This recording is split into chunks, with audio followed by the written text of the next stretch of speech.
नमस्कार, सियासी अखाड़ा देख रहे हैं आप। मैं हूं आपके साथ वरुण गोयल। अब नया साल है और हरियाणा में कांग्रेस में कितने हालात बदलेंगे इसका इंतजार है। दरअसल हुआ यह कि निकाय चुनाव बिल्कुल सर पर है, तैयारी शुरू हो गई है। 8 महत्वपूर्ण निकाय में चुनाव होने जा रहा है और कुलदीप शर्मा सीनियर नेता हैं, बता चुके हैं कि निकाय कितना महत्वपूर्ण होता है।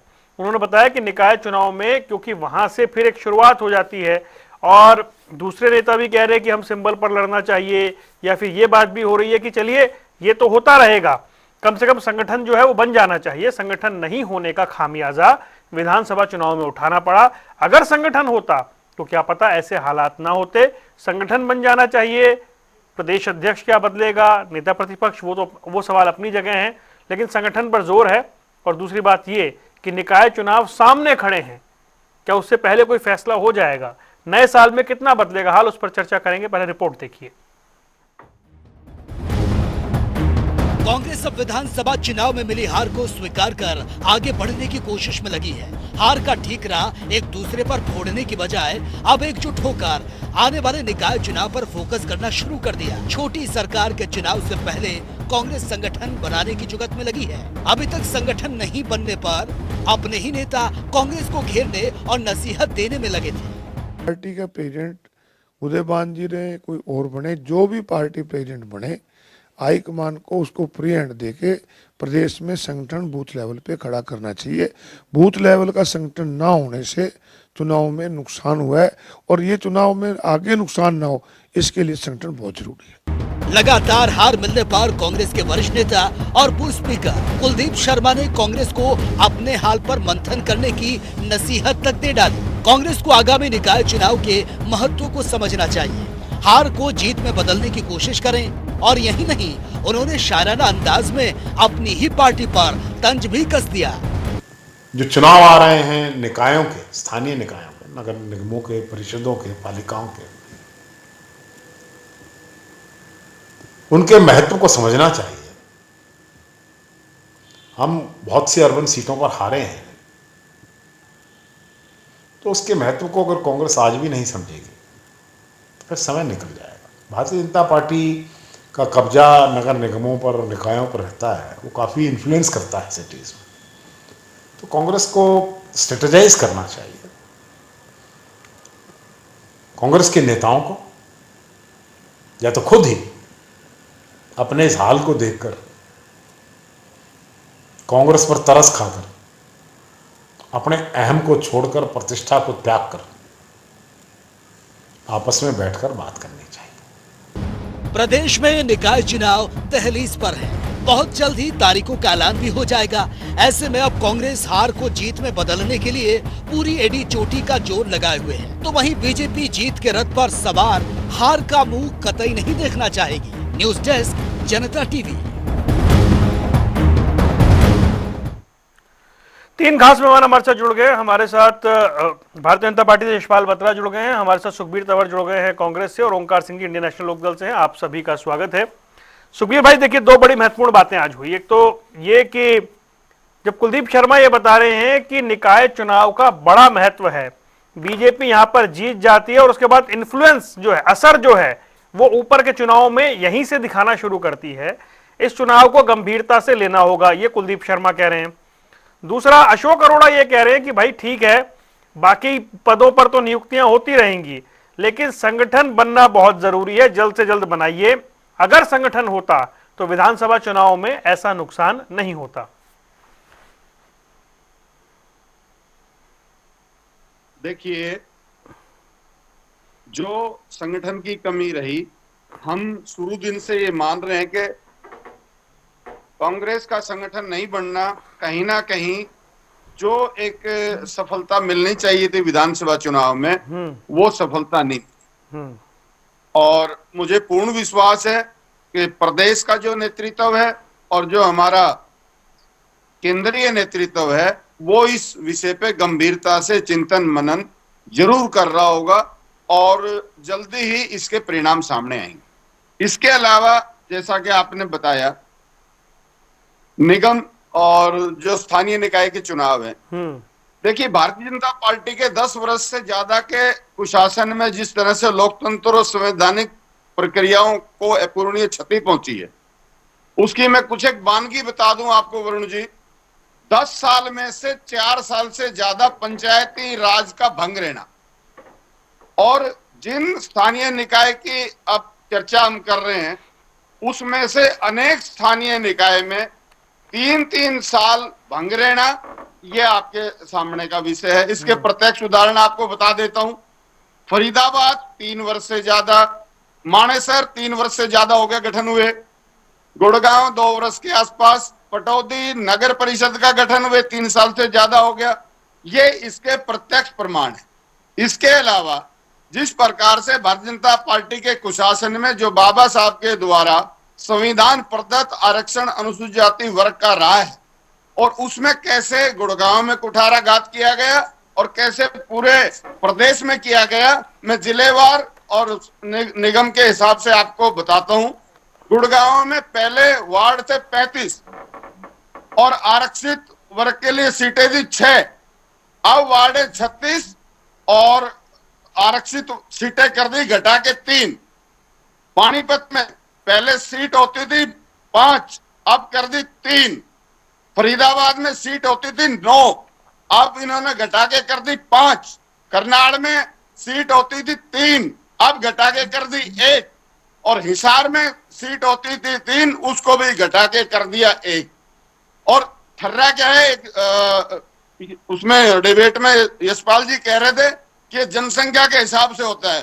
मैं महानुभाव से पूछना चाहूंगा, जरूर बता के जाना, क्या गुड़गांव और इन जो मैंने निगम बताए हैं, क्या यहाँ पे अनुसूचित जाति के जो जनसंख्या वो कम होगी? निश्चित तौर पे ये झूठ का पुलिंदा है। और जिस प्रकार से इनका आरक्षण पे हमला है, जिस प्रकार से संविधान पे हमला है, और जिस तरह से पूरा का पूरा प्रदेश, सुखबीर भाई, प्रदेश के मेरा तो सवाल सारी व्यवस्थाओं कुलदीप शर्मा जी को लेकर मेरा सवाल है। वो कह रहे हैं इन चुनाव को बड़ी गंभीरता से लेना होगा पार्टी को। हम गंभीरता से ले रहे हैं, उसका जवाब मैंने दिया वरुण जी।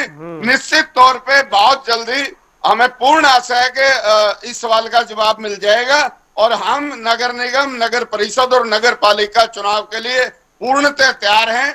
और अब भारतीय जनता पार्टी नए नए जिस तरह से हथकंडे अपनाए हैं, जो संविधान प्रदत्त आरक्षण का गला घोटने का काम किया है, इसका करारा और कड़ा जवाब शहरी देंगे। चले यशपाल जी, वो तो उनकी पार्टी के सीनियर सीजन लीडर बता रहे हैं कि उनकी पार्टी को क्या करना चाहिए, लेकिन सुखबीर भाई बता रहे हैं कि आप लोगों ने पहले ही चुनाव से पहले हथकंडे अपनाने शुरू कर दिए हैं। मुझे लगता है कुछ ज्ञान की या तो कमी है, या जो कांग्रेस का 10 साल का संगठन ना बनने के कारण इनको समझ ही नहीं आ रहा मुझे क्या बयान देने हैं। जैसे कुलदीप जी अभी बोल रहे थे, मैं सुन रहा था, कौन सा ऐसा विषय है जो संविधान से अलग हटके हम लोग काम कर रहे हो? संवैधानिक प्रक्रिया है हर चीज की, चाहे वो इलेक्शन को लेके, चाहे वो पॉपुलेशन को लेके। अगर आपको ऐतराज है, अगर वाकई में आपको ऐतराज और आपको सच्चाई के बारे में पता है, तो संविधान सबके लिए है, न्यायालय सबके लिए, आप चले क्यों नहीं जाते वहां पे? अगर आपको इतना ही सारा ज्ञान है कि वो 6 के 3 हो गई, जनसंख्या पहले ज्यादा थी अब कम कर दी गई, आपके पास इतना सारा डाटा है, तो आप चले क्यों नहीं जाते? आप समाज के लिए काम क्यों नहीं करते? यही कारण है, लोगों को बतलाने से अच्छा है लोगों के बीच में लोगों के मुद्दों को उठाओ, समाज के काम करो, समाज के साथ मिलके कांग्रेस पार्टी के एक एक जो बचे खुचे कार्यकर्ता हैं, अगर पार्टी को दोबारा अगर खड़ा करना है तो प्रदेश के और समाज के हितों की बात करो, सेल्फ हितों की बात ना करो, अपने हितों की बात मत करो।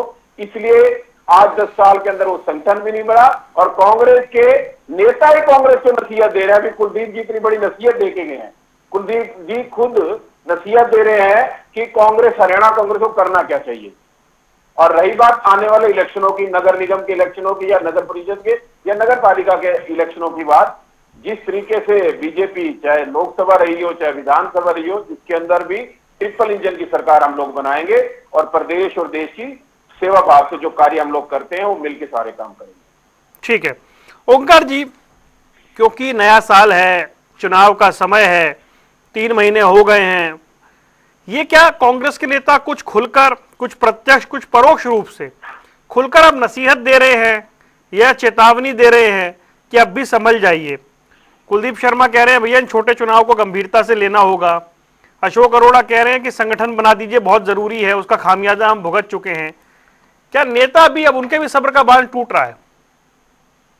वरुण जी देखो, हमने बहुत बार इस विषय पे डिबेट कर ली, कभी कांग्रेस का संगठन, कभी इनके नेताओं की बयानबाजी। ये जो 2024 में चुनाव हुए, बीजेपी तीसरी बार सत्ता में आई, मैं दावे के साथ एक बात हमेशा कहता हूं, इसमें मुख्य रोल कांग्रेस का रहा। अगर कांग्रेस में आपसी फूट ना होती, आपसी बयानबाजी ना होती, इनके कांग्रेस के कैंडिडेट के खिलाफ ही कांग्रेस के कैंडिडेट खड़े ना होते, तो आज बीजेपी सत्ता में ना होते। बीजेपी वालों को तो धन्यवाद करना चाहिए, कांग्रेस का एक दौरा इनको करना चाहिए इनका, और ये सुधरने वाले नहीं है। आज जो जनता भुगत रही है, मेरा ये मानना है कि बीजेपी से ज्यादा कांग्रेस दोषी है उसमें। जनता ने पूरा माहौल तैयार किया था, और आप चैनल वालों ने भी पूरा कह दिया था कि इस बार सरकार कांग्रेस की। बच्चा बच्चा कह रहा था सरकार कांग्रेस की, हमारी नहीं कह रहा था। मैं मानता हूं हमारी 2 सीट आई है, लेकिन जो सच्चाई है उसको स्वीकार करनी चाहिए। हर एक व्यक्ति ये कह रहा था कि सरकार कांग्रेस की आ रही है, और इसका बेनिफिट भी मिला कांग्रेस को। जब किसी की वेव होती है, किसी की हवा होती है, चौधरी देवीलाल जी एक बात कहते थे कि आपने चुनाव जीतना तो हवा बनाइए। हवा बन गई थी कांग्रेस की, उसके बावजूद भी हवा कांग्रेस की, सरकार बीजेपी की मैंने जिंदगी में पहली बार देखा है, ऐसा कभी देखा नहीं। तो इनके पीछे कारण क्या रहे? ये कहते ईवीएम रही, मैं कहता हूं हो सकता है ईवीएम भी हो, हम क्लीन चिट नहीं देते ईवीएम को, लेकिन इसके पीछे जो मुख्य कारण है, इनके नेताओं की आपसी फूट, आपसी बयानबाजी, एक दूसरे को नीचा दिखाने की कोशिश, और अपने कैंडिडेट के खिलाफ कैंडिडेट खड़े करने मुख्य कारण थे। अब हर बार हम कहते हैं कांग्रेस ने अभी तक तो लीडर ऑफ अपोजिशन ही नहीं चुना। देखिए गंभीर विषय है। अब इनके नेता खुद ये मानते हैं, लेकिन वो बेचारे करें क्या? मेरे को नहीं लगता। वो मीडिया में आके बोल तो रहे हैं ना, बता तो रहे हैं, हाईकमांड तक मैसेज पहुंचा रहे हैं। कुलदीप शर्मा ने तो यहां तक कह दिया, कुर्सी से चिपके हुए लोग। देखिए वरुण जी, ये लोग क्या कहते हैं? ये कहते हैं पार्टी को ऐसे करना चाहिए। या आप सीधा क्यों नहीं कहते राहुल गांधी को ऐसा निर्णय लेना चाहिए? क्यों नहीं सीधी बात करते? क्यों? आपके बीच में क्या कमी है कोई? क्या हमारे में हमारी कोई बात होती है और सीधी अभय चौटाला से बात करते हैं? सीधी पहले चौधरी ओम प्रकाश चौटाला जी से बात करते थे। आप उसको बयानबाजी को टीवी पर आकर या दूसरे मीडिया में देने से पार्टी की और फजीयत ही तो होती है। लोग भी हंसते हैं, ये क्या हो रहा है? देश की सबसे बड़ी पार्टी, देश का आज भी मुख्य विपक्षी दल, अगर वो अपने आप को नहीं सुधार पा रहा तो हमारा तो दुर्भाग्य है।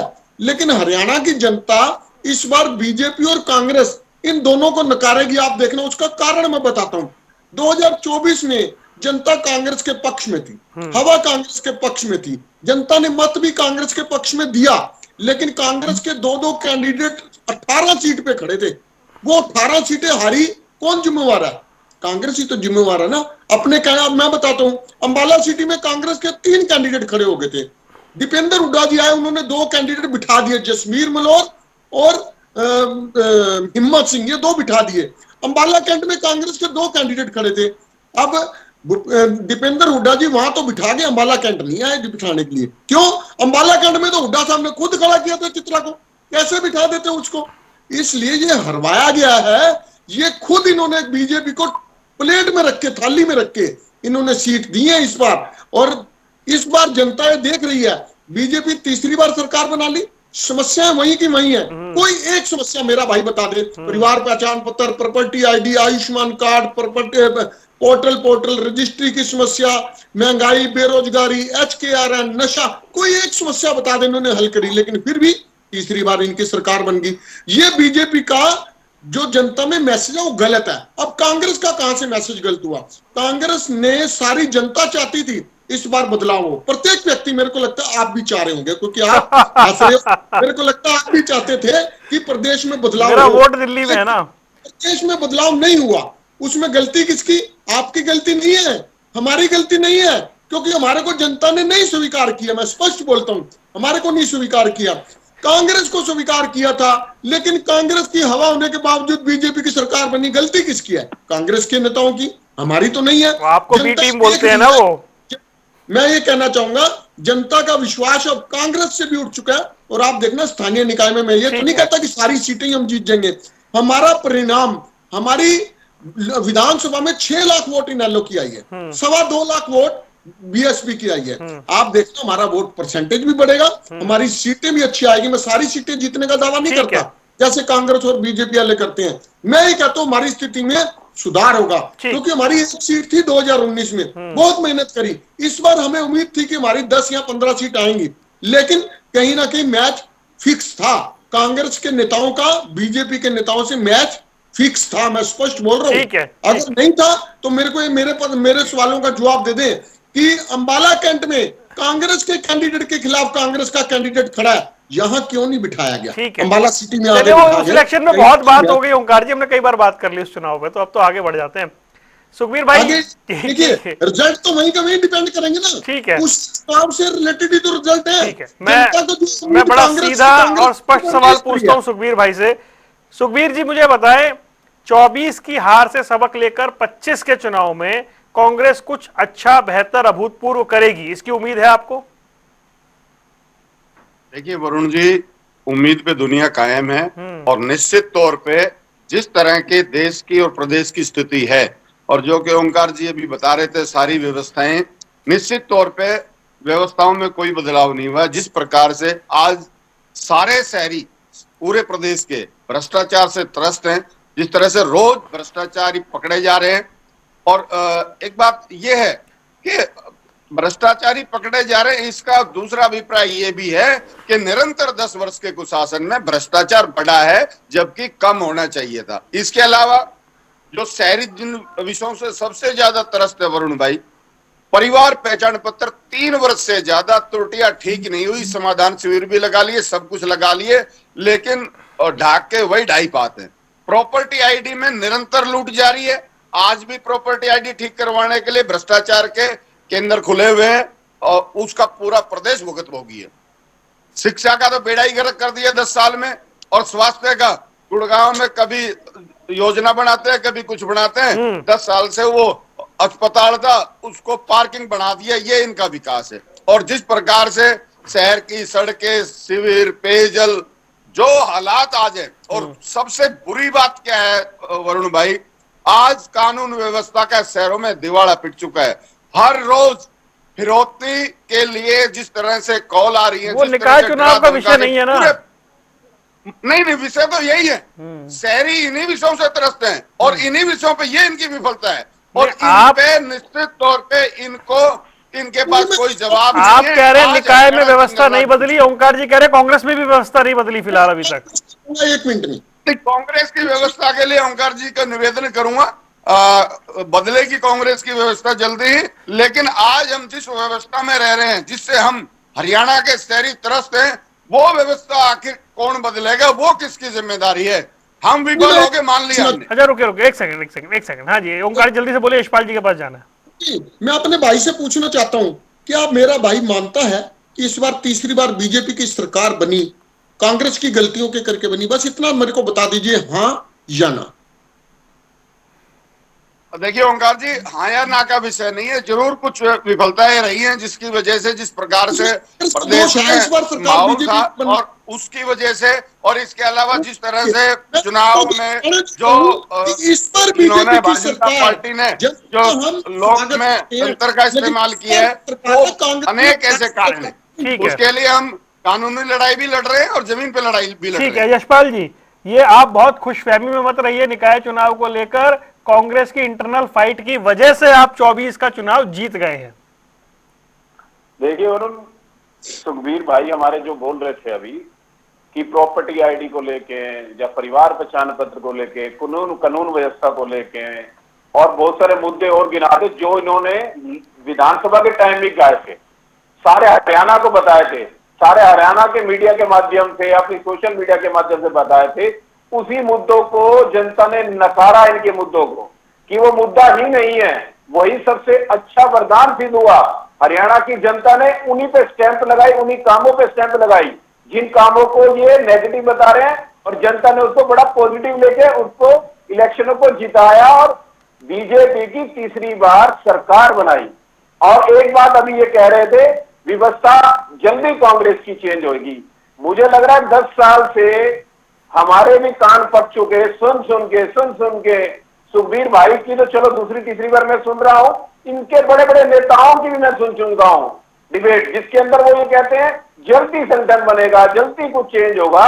लेकिन वो दाग के 3 पात वहीं के वहीं ये लोग खड़े होते हैं, अपने घर को मेरी रिक्वेस्ट है, संभालिए और दूसरों पे ध्यान देना छोड़िए। काम करना है, मिलके काम करना है, चाहे नगर निगम के अंदर, चाहे विधानसभा के अंदर, चाहे लोकसभा के अंदर। जब जनता के हितों के लिए काम करना है तो कंधा से कंधा मिला के बीजेपी के साथ खड़े हो जाओ। क्योंकि राष्ट्र की जो काम हो रहा है, राष्ट्र की सेवा भाव में जो कार्य हो रहा है, यशपाल जी, एक ही पार्टी को अब कर तो पा रही है, कांग्रेस वो के नेता रिक्वेस्ट मोड में है ना। अगर आप सुने अशोक अरोड़ा जी को, जो हम शुरू में दिखा रहे थे, वो ये रिक्वेस्ट कर रहे थे कि संगठन बना लीजिए, संगठन नहीं बनेगा तो 24 की तरह नुकसान हो जाएगा। वरुण भैया, क्या हालात आ गए हैं कि नेता इनके जो बनाने वाले वही कह रहे हैं कि रिक्वेस्ट कर रहे हैं कि बना लीजिए बना लीजिए। किसको बता रहे हैं वो यही नहीं समझ आ रहा। क्या बीजेपी संगठन बनाएगी इनका आगे वहां पे? क्या बीजेपी आएगी और इनका संगठन बना के तैयार करके जाएगी? ये किसी को समझ नहीं आ रहा। इनके नेता ही समझा, खुद बोल रहे हैं कि रिक्वेस्ट है। रिक्वेस्ट कर किसको रहे हैं? वो सुखबीर भाई को कर रहे हैं, मन राहुल गांधी जी को कर रहे हैं। किसको रिक्वेस्ट करें ये आप तक नहीं समझ आया किसी को भी। ठीक है ओंकार जी, देखिए जैसे अभी सुखबीर भाई बोल रहे हैं बहुत गंभीरता से हम इस चुनाव को लड़ने जा रहे हैं, निकाय चुनाव को। पार्टी के जो नेता हैं, पुराने नेता हैं, सीनियर नेता हैं, अशोक जी तो आपके पास साथ भी रहे हैं इतना समय तक, वो उस नजाकत को समझते हुए एक रिक्वेस्ट कर रहे हैं कि संगठन बना लीजिए। संगठन बन नहीं रहा, चुनाव सामने है, क्या वाकई कांग्रेस गंभीर है इस चुनाव को लेकर? वरुण जी, पहले तो यही बता दें कि किसको रिक्वेस्ट कर रहे हैं, और अगर राहुल गांधी को रिक्वेस्ट कर रहे हैं तो सीधी बात क्यों नहीं करते, मीडिया में क्यों आते हैं? ये कम्युनिकेशन गैप है क्या इनके नेताओं में?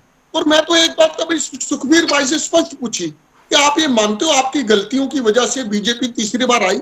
आज मैं आपको बताना चाहता हूं, हमारा एक अंबाला का छोटा सा शहर है, छोटा सा, यहाँ पे प्रॉपर्टी आईडी ठीक करने के लिए 10,000 रुपए का रेट फिक्स है। ऑन एयर बोल रहा हूं, अगर किसी को इतराज हो तो बंदे भी बता दूं कौन कौन से दल्ले बैठे हुए हैं। एनडीसी लेनी हो 10,000 से 15,000 रुपए तक का रेट है। ये करप्शन चल रही है। परिवार पहचान पत्र में गलतियां आज तक दुरुस्त नहीं हुई हैं। आयुष्मान कार्ड, व्यक्ति गरीब व्यक्ति हॉस्पिटल में है, आयुष्मान कार्ड है नहीं उसके पास, उसको 15-15, 20-20 हजार रुपए देके आयुष्मान कार्ड इमीडिएट बन जाता है। ये मैं बता रहा हूँ, बता जी बैठे, अगर मैं झूठ बोल रहा हूँ मेरे पे पर्चा दर्ज करा दो, पहले भी कर देंगे और एक और हो जाएगा। लेकिन अगर मैं सच बोल रहा हूँ तो अपनी कमियों को स्वीकार कीजिए। आज नगर परिषद में जितना करप्शन है कहीं नहीं है। और देखिए मेरे भाई सुखबीर तंवर ने एक बात बहुत बढ़िया कही कि 4-4 साल लेट कराए इन्होंने चुनाव। मैं अंबाला छावनी की बात करूंगा। अंबाला छावनी 2013 में चुनाव हुए थे, उसमें हम नगर निगम में थे, और 2024 आ गया। अब अनिल विज यहाँ से विधायक थे, वो चाहते नहीं थे नगर निगम के चुनाव हो, क्योंकि कई कैंटोनमेंट में होंगे ना भाई साहब। एक मिनट में खत्म करूं, कई ओपोजिशन वाला जीत जाए। नहीं, मेरे को क्लैरिटी चाहिए, आप क्या निगम होगा या कैंटोनमेंट बोर्ड होगा? मैं बता रहा हूं। अब क्या हुआ, 2019 में अनिल विज ने नगर निगम से अंबाला कैंट को बाहर निकाल दिया, हमें मतलब एसपी से डीएसपी बना दिया। अब 2019 में अगर हमें नगर परिषद बना दी गई तो संवैधानिक प्रावधानों के अनुसार 1 साल के अंदर चुनाव कराना होता है। सितंबर 2020 तक चुनाव कराना था, 2024 आ गया, 2025 आ गया, अभी तक चुनाव नहीं हुए। 5 साल, 11 साल हो गए हमारे अंबाला छावनी में पार्षद चुने हुए, 5 साल हो गए नगर परिषद बने हुए, आज तक यहाँ पे चुनाव नहीं हुए। किसकी गलती है? क्यों नहीं चुनाव कराना चाहते? अब इनकी क्या पॉलिटिक्स थी अनिल विज की? इन्होंने कहा एमसी का चुनाव ओंकार सिंह तेरे को लड़ाऊंगा, एमसी चुनाव सुखबीर जी तुम्हें लड़ाऊंगा। इन्होंने अपने पीछे एक फौज तैयार कर ली। 32 वार्ड है, 32 वार्ड में एक वार्ड में 4-4 बंदों को कह दिया भाई टिकट तेरी है, मेरे लिए काम कर। इस पॉलिसी से चले, टिकट उनको पहले ही दे दी, अभी चुनाव नहीं आए, मेरे को भी दे दी, सुखबीर को भी दे दी, बत्रा जी को भी दे दी। एक ही वार्ड से टिकटें कई बंदों को दे रखी वो तो अलग विषय हो गया। तो तब होगी जब चुनाव डिक्लेयर होंगे, टिकट एक को होगी, दावेदार 4 होंगे, तब पता लगेगा बीजेपी की पोजीशन क्या है। चलिए ठीक है, तो चुनाव में बीजेपी की पोजीशन पूछेंगे। सुखबीर भाई देखिए, सवाल ये हो रहा है कि चुनाव को लेकर गंभीरता पे प्रश्न है, आपके नेता गुजारिश कर रहे हैं हाईकमांड से कि कुछ कर दीजिए। अब ठीक है, मैं जानता हूं आपकी पोजीशन, तो आप उस पर नहीं जा पाएंगे क्योंकि फैसला हाईकमांड ने करना है, लेकिन अगर चुनाव सामने है तो ये फैसला हो जाना चाहिए, अब तो ये आप मानते हैं? देखिए वरुण जी, निश्चित तौर पे फैसला होना चाहिए और आपके सुझाव बहुत बेहतरीन है। आशा है कि हमारा जो प्रदेश और केंद्र का नेतृत्व है वो इस पे जरूर फैसला करेगा। और मैं एक बात अपनी कहूंगा, शायद यशपाल बत्रा भाई पता नहीं किस हवा में है, शायद इन्हें ये पता नहीं है कि हरियाणा में लोकसभा की 5 सीटें हम जीते हैं, और जिन सीटों पे अंतर होता था 4 लाख, 3 लाख, 3.5 लाख, वो कहां पहुंच गई है? 40,000 से लाख के अंतर पे हैं और अब विधानसभा की प्रतिशत का इनको अंदाजा नहीं है। ये मात्र 8.85% आगे हैं। और जिस प्रकार से इस लोकतंत्र के पर्व में जो तंत्र का इस्तेमाल हुआ है, निश्चित तौर पे वो हमारे हार का प्रमुख कारण है। और हम आगामी इस चुनाव में जो ओंकार जी बता रहे हैं वो हार के कारण नहीं है, आप कह रहे हैं? नहीं, वो भी एक कारण हो सकता था कि संगठन नहीं होना अपने आप में बड़ी बात है और उसमें सुधार होना चाहिए। मैं कोई इस तरह का कोई विषय नहीं है। बात मात्र इतनी सी है, जिन विषयों की यशपाल जी भी बात कर रहे थे, वो विषय यूं के यूं हैं और प्रदेश में त्रस्त हैं लोग और इनको सबक सिखाएंगे। ये मैं आज आपको बड़ी मजबूती से कह रहा हूं, कुछ भी नहीं बदला है। किस तरह से लूटा जा रहा है बंदूक के नोक पे भाई।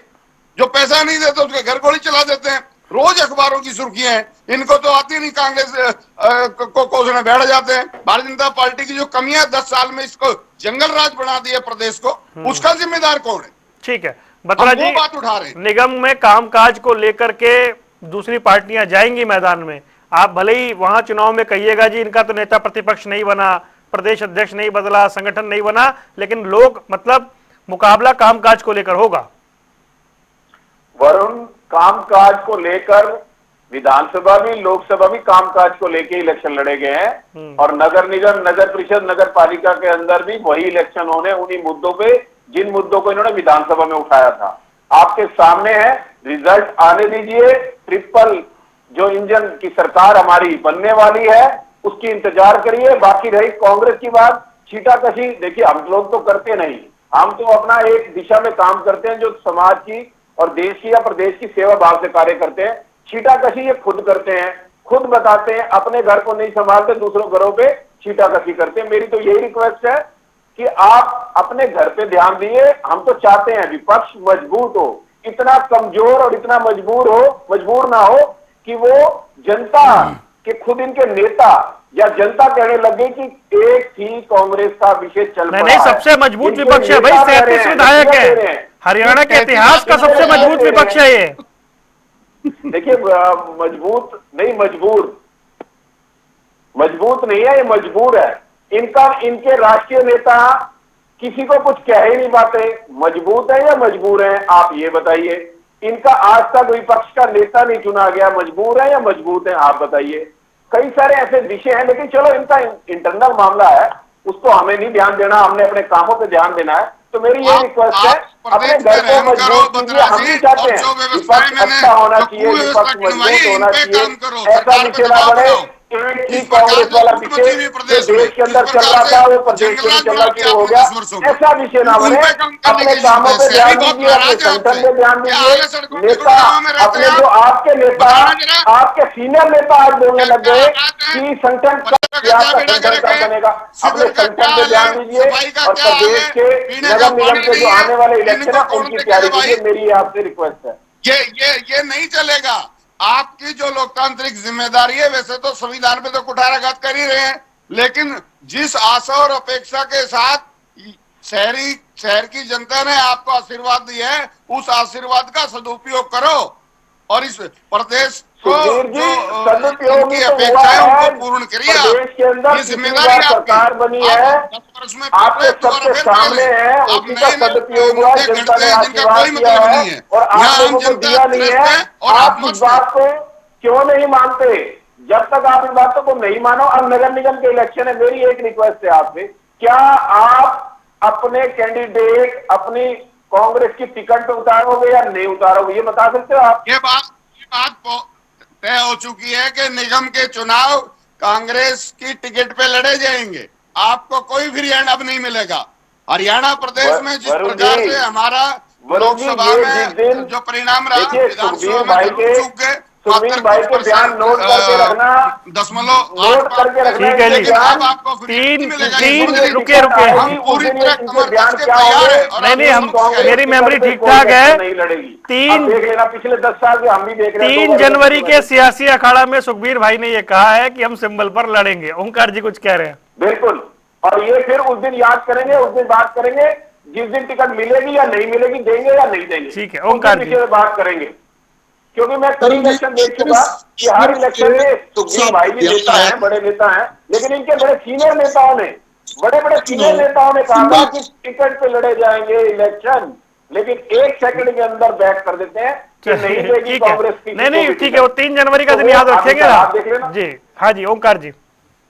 वरुण जी, अभी तो हुड्डा साहब ने बयान दिया था कि मेयर और चेयरमैन के चुनाव कांग्रेस अपने सिंबल पर लड़ेगी। इसका मतलब बाकी एमसी के चुनाव नहीं लड़े जाएंगे सिंबल पे। उस पर विचार यही करेंगे। तो हम इनालो वाले पहले दिन से, चुनाव छोटा हो चुनाव बड़ा हो, हम सिंबल पर लड़ते हैं। और देखिए, सुखबीर तंवर जी ने एक बहुत गंभीर आरोप लगाया, मैं मानता हूं वो बहुत आरोप सही भी है। इन्होंने कहा कि नगर निगम और नगर निकाय विभाग में इन्होंने आरक्षित सीटें कम की हैं। तो मैं सुखबीर भाई आपको कहना चाहूंगा, कानून आपके पास है, कानून हमारे पास भी है, आप मुख्य विपक्षी दल हैं, आप सरकार से सीधे सवाल क्यों नहीं करते? आपने किस नियम और किस कानून के तहत आरक्षित सीटों में कमी करी? आप अगर जवाब सेटिस्फेक्शन नहीं आता, आपके पास आंकड़े हैं, आप हाई कोर्ट में जाइए, इन छोटी छोटी बातों को ना देखिए, एक बहुत बड़ा मुद्दा है। अगर बीजेपी ने आरक्षित सीटों में कमी की है तो बीजेपी को इसका जवाब जनता को देना पड़ेगा, पूरे समाज को देना पड़ेगा। और एक चीज आप सुखबीर भाई पूछ रहे थे कि मेरे भाई बत्रा जी किस हवा में, ये बताएं। मैं बताता हूँ ये किस हवा में, ये कांग्रेस की हवा में है। इनको पता कांग्रेस ने सुधरना नहीं है और उसका बेनिफिट बीजेपी को आएगा, ये इस हवा में है। और मैं तो इतना भी कहता हूँ, कांग्रेस वाले कहते हैं इनेलो बीजेपी की बी टीम है, लेकिन जनता अब जान चुकी है, जनता ने देख लिया 2024 का विधानसभा चुनाव कौन किसकी बी टीम है। हमने कहीं कांग्रेस की, कहीं बीजेपी की हेल्प नहीं करी, हम अपने दम पर सारी की सारी सीटें लड़े, लेकिन कांग्रेस की हेल्प हुई। 17-18 सीटें इन्होंने 2-3 कैंडिडेट खड़े कर दिए ताकि बीजेपी वाले जीत सके। ठीक है। तो मैं बताना चाहता हूं मेरे सुखबीर भाई, छोटे भाइयों तुम मेरे, आप पूछ रहे हो बत्रा जी से कि ये किस हवा में है, ये कांग्रेस की हवा में है, ये बात मेरी पक्की है। आज नगर निकाय विभाग के चुनाव है, सिर्फ इसी पे बात करूंगा मैं। ठीक है। आज इस चुनाव में देखा जाए, नगर निकाय विभाग में बीजेपी की कोई उपलब्धि नहीं है। पिछले 10 साल की एक उपलब्धि बता दे, कोई एक समस्या ठीक की हुई हो। म्यूटेशन के नाम पर इन्होंने लूट मचा रखी थी, हमारे जैसे कार्यकर्ताओं ने, छोटे से कार्यकर्ताओं ने लड़ाई लड़ी, कोर्ट तक म्यूटेशन का खत्म किया इनका कानून। अब ये बता दे, प्रॉपर्टी आईडी, परिवार पहचान पत्र, आयुष्मान, ये 3 समस्याएं मुख्य हैं आज प्रदेश में। ये बता दे कि क्या ये समस्या ठीक हो जाएगी? अभी तक तो ठीक नहीं हुई। अभी तक जनता चाहती थी प्रदेश में से बीजेपी का सफाया हो, कांग्रेस की सरकार आए, लेकिन दोबारा ये आगे कांग्रेस के सहयोग से आगे। अब मैं इतना जरूर कहना चाहूंगा जाते जाते कि आज अगर बीजेपी को सहारा है, एकमात्र सहारा, तो कांग्रेस है, जनता का सहारा नहीं है। चलिए जी सुखबीर भाई, काश ऐसी चले हवा, कोई सबको मिले दर्द की दवा, मतलब ऐसा कुछ एक वो शेर था। तो आपकी हवा में कांग्रेस मतलब बीजेपी है क्या? ऐसी हवा ना चलवाना इस बार। देखिए वरुण भाई, भारतीय जनता पार्टी को जो भी गलतफहमियां हैं, मुझे पूर्ण विश्वास है हरियाणा प्रदेश के शहरी जिस प्रकार से अतीत के कुशासन से त्रस्त हैं, इनकी सारी की सारी गलतफहमी और सारी की सारी जो कुव्यवस्था रही है, उनका इन स्थानीय निकाय के चुनाव में मुंह तोड़ जवाब मिलेगा। और जनता के सहयोग से, शहरियों के सहयोग से भारतीय राष्ट्रीय कांग्रेस, भारतीय जनता पार्टी को बुरी तरह से हरा के इनको इस कुशासन और व्यवस्था का जवाब देगी। चलिए अंत में यशपाल जी, कांग्रेस के भरोसे मत रहिएगा भाई इस बार, कि कांग्रेस की हवा में आप तैर जाएंगे फिर। वरना तो हम कांग्रेस के भरोसे रहते हैं, लेकिन हाँ, कांग्रेस जिस तरीके के इनके नेता छीटाकशी करते हैं, जनता अपने आप देख लेती है कौन किसके भरोसे है, कौन किसके साथ है, कौन किस तरीके से काम कर रहा है। तो आने वाले नगर निगम के अंदर हम परचम लहराएंगे और तीसरी बार नगर निगम के अंदर भी हम लोग ट्रिपल इंजन की सरकार बनाएंगे। चलिए, नया साल कांग्रेस का कितना बदलेगा, हाल चुनाव से पहले इस पर चर्चा कर रहे थे। आप तीनों मेहमानों को जुड़ने के लिए बहुत बहुत शुक्रिया। सियासी अखाड़ा देख रहे थे आप, रुकने कुछ देर के लिए, खबरों का सिलसिला लगातार जारी है।